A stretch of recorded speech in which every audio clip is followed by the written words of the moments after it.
We have a youth message, and the youth message today has to do with, and we're in 1 Peter, so we're dealing with suffering. You can't help but deal with suffering. Here in 1 Peter, you can't escape it. You can't read two paragraphs together without encountering that word.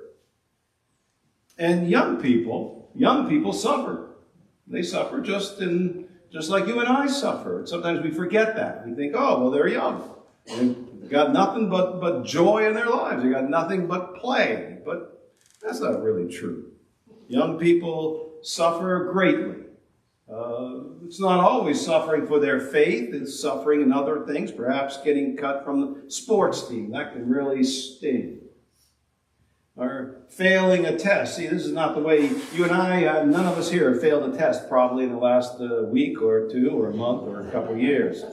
None of us have been cut from a sports team. And none of us have done real poorly on a test when everyone else seems to have done well. That can really sting. But young people suffer also in the same way that you and I suffer. A friend moves away. That can really hurt. Or get sick. Someone they love, like a grandparent, can die.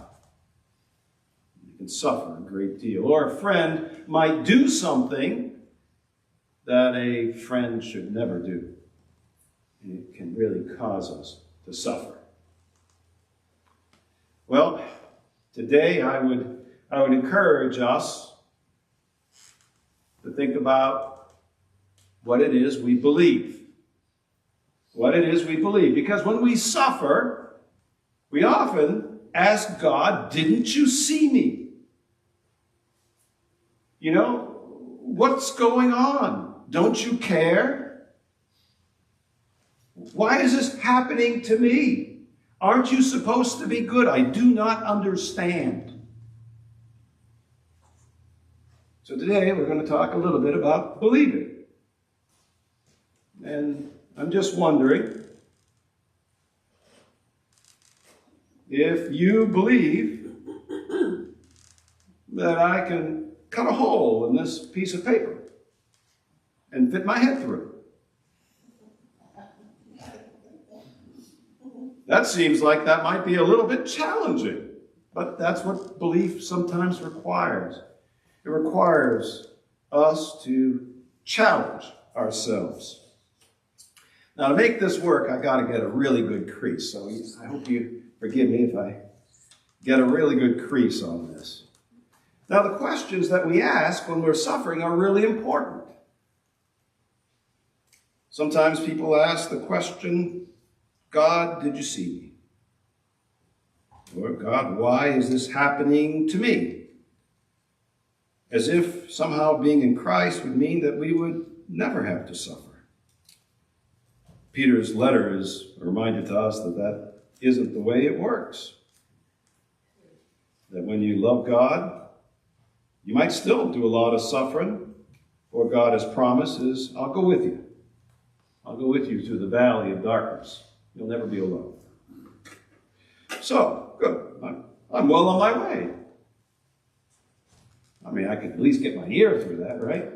So, I'm off to a pretty good start. Now, you might think, oh, no, Pastor, that doesn't look like you know what you're doing. And I can't argue with that, but I would say, but I'm not done yet, right? That's the point. You're looking at it, but I'm not done yet.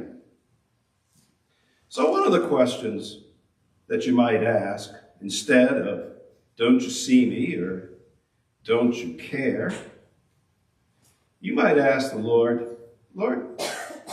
while I am suffering, what is it that you want me to do?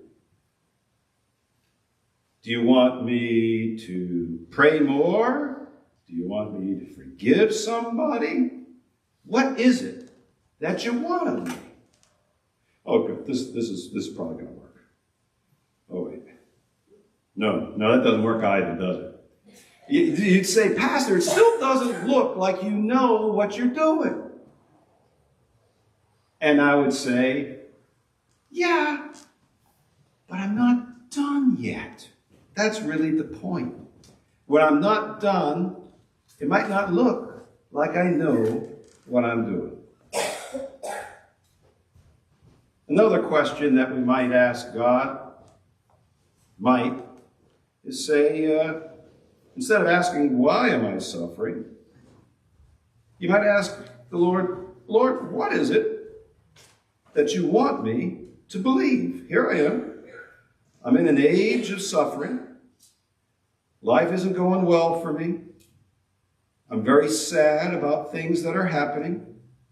I don't know if you see me. What is it? What is it that you want me to believe? What is it that you want me to obey? And it still doesn't look like much. I know that. But when we start to obey Christ, some things may look a little different.